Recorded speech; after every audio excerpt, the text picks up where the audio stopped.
The WNBA season for 2025 is almost here. It'll be here in the next week and a half. And already we are back to our least favorite tradition. Guess who's injured this week? That's gonna be a new segment that we're gonna do on this channel. It's gonna be guess who's injured this week.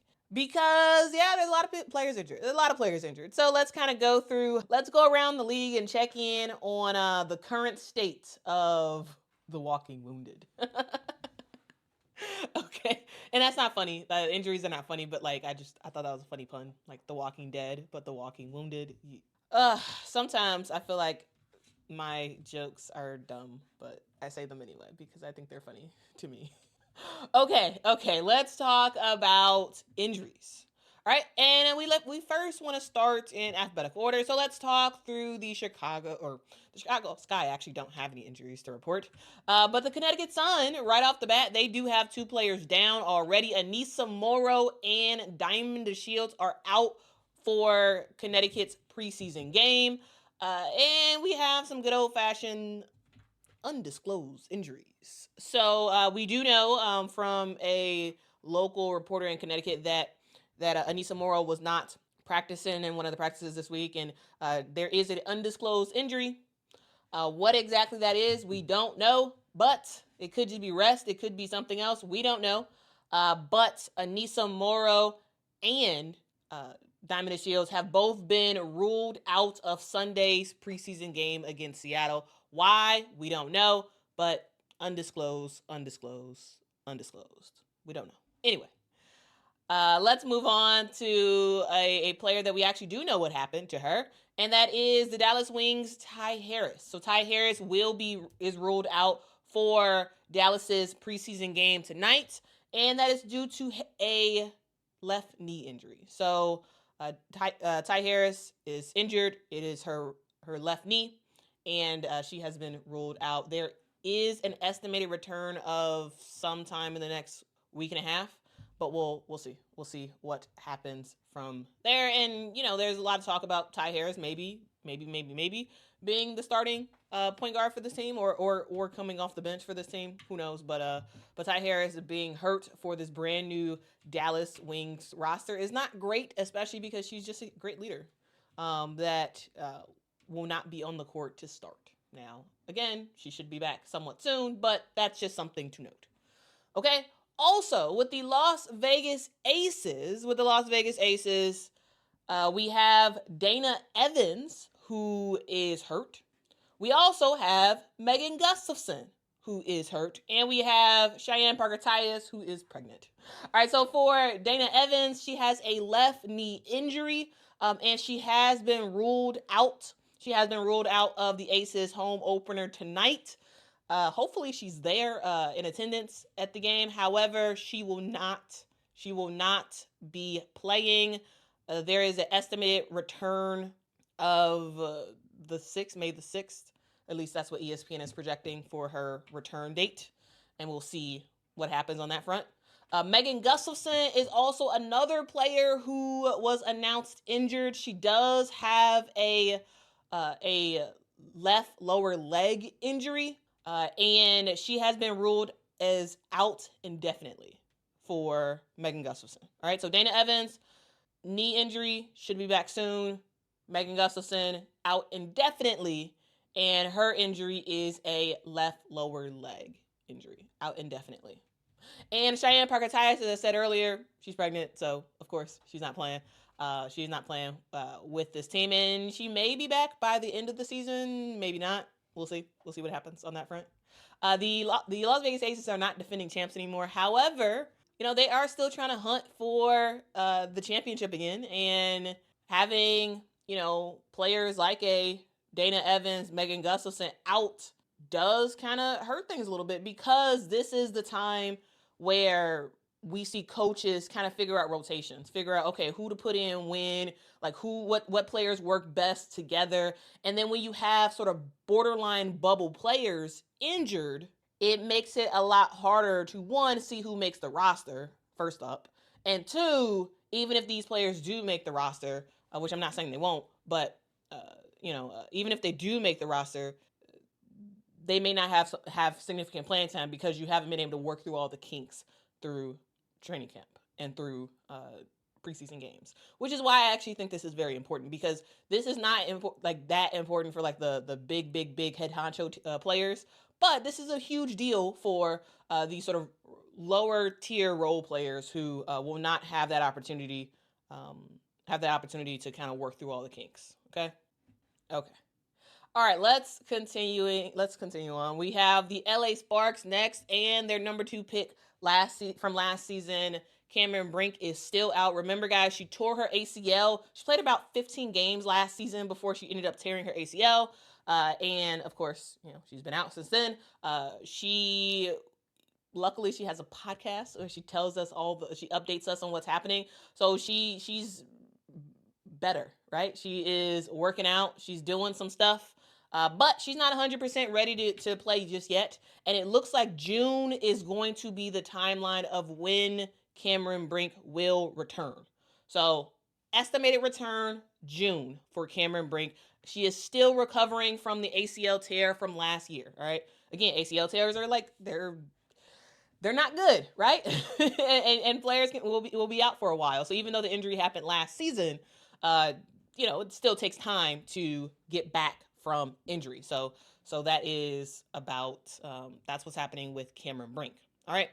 Next up, let's talk about the Minnesota Lynx. Minnesota Lynx have announced that Aubrey Griffin, the number 37 pick in this year's draft, she has actually gone through arthroscopic procedure on her left knee that happened yesterday on Thursday, and I don't think it's likely at all that Aubrey Griffin is going to make this team.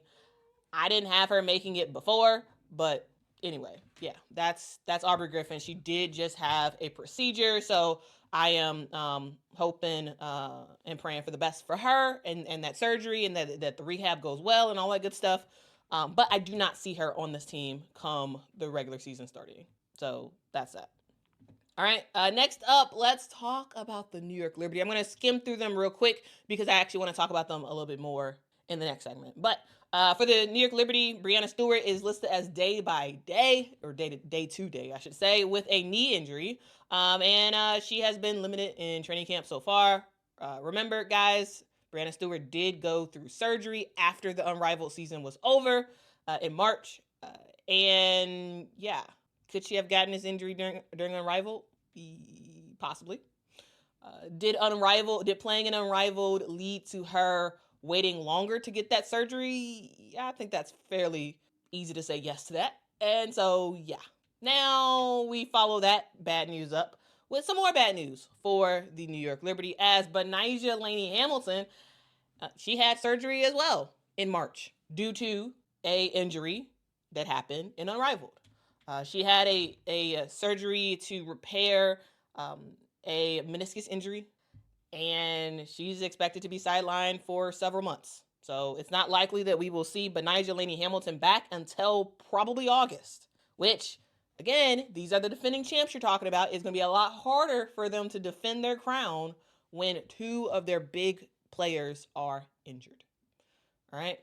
Also, guys, Rebecca Gardner is still kind of coming back.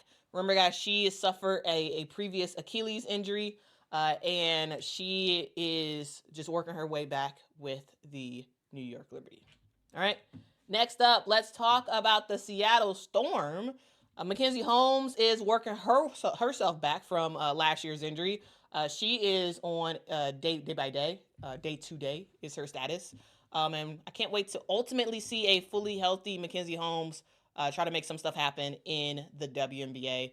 Because at Indiana, she was great. The Hoosiers.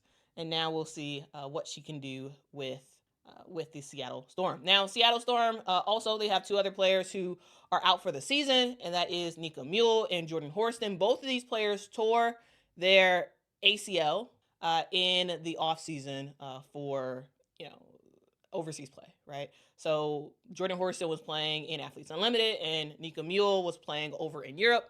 They both tore their ACL. It sucks. They're out for the entire season.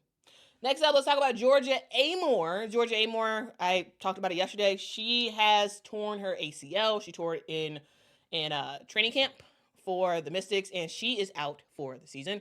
Also, Aaliyah Edwards is going to be out as well. She is dealing with a lower back issue. So, yeah, Aaliyah Edwards is out.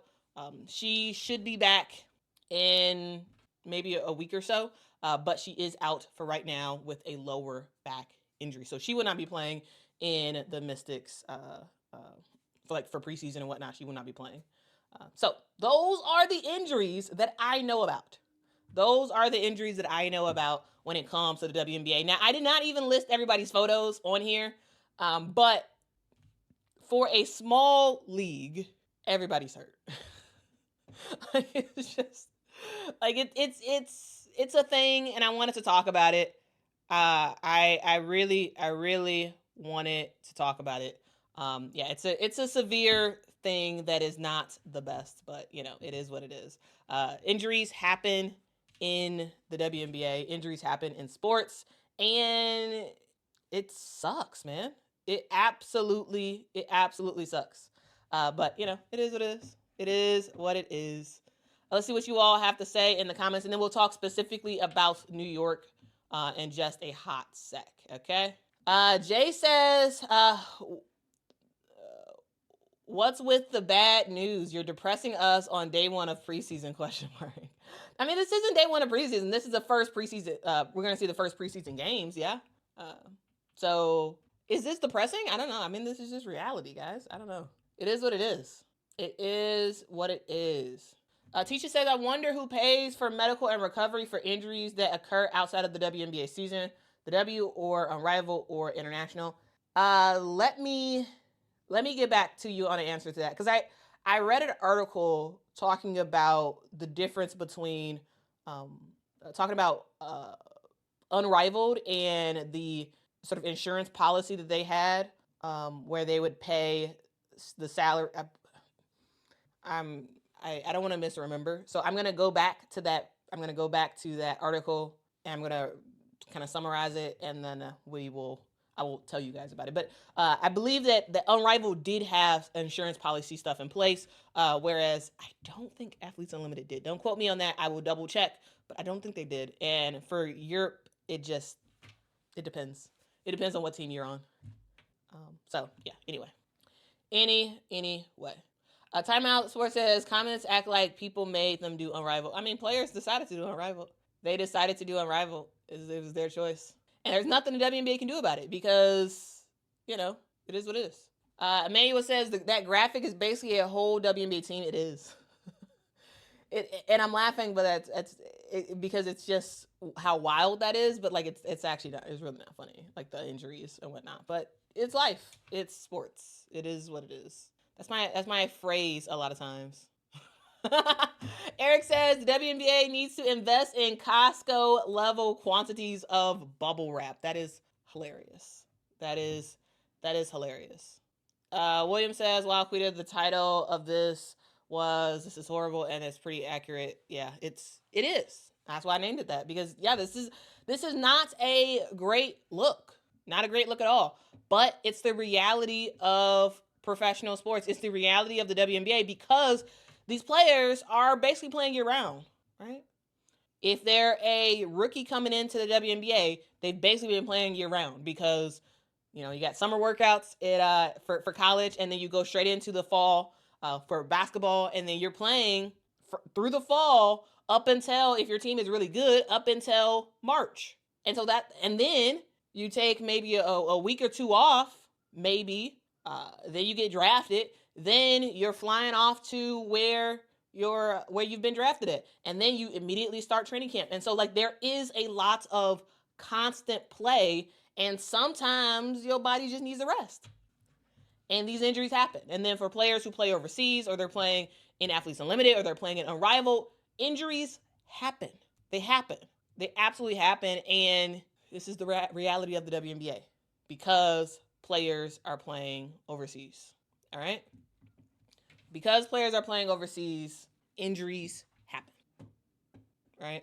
So that's something to know. So Of the people who are injured, there are 1, 2, 3, 4, 5, 6, 7, 8, 9, 10, 11, 12, 13, 14, 15, 16. There's about 16 or so players that are injured right now, which is more than a team, more than players who would be on a team. It's unfortunate, but that is the reality of the WNBA. So there you have it. No games played yet, but there are plenty of bodies on the shelf. This is part of the time in the year when coaches are cautious, trainers are busy, and fans are already refreshing injury reports like they're box scores. Everybody's trying to figure out what's happening. Everybody's trying to hope for the best, that no one else gets hurt, but it is what it is. These are just preseason bumps and bruises, right? These are things that happen every single year, but if history tells us anything, this is just the beginning for injuries that will happen in the WNBA. All right, this list that we're talking about will kind of continue to get bigger. And as it does, I will talk about it. All right, we will be talking about who's injured this week, every week, to let you all know what in the world is going on. All right, and we'll track it. We'll track all the injuries, and hopefully, we get to a point where players can make enough money during the WNBA season where they're not having to go overseas or play an unrivaled or athletes unlimited or anything like that. They're able to just rest their bodies. We'll see if we get to that point. All right, we will see. Kenya says it's the reality of sports. They will give an injury tag preseason to ensure their players are ready for the regular season. Well, I don't actually think that's the strategy for these players, though, because you don't have to give them the injury tag. You just don't play them in preseason. Quentin says pregnancy is an injury. Pregnancy puts you on the injury. I mean, Shannon Parker-Tyus is on the injury list for ESPN. I mean, I don't think pregnancy is an injury, but pregnancy keeps you away from playing basketball, and that means you're out. That means you can't play, and so yeah. Maybe instead of this being a injury tracker, maybe it should be just an who's out tracker.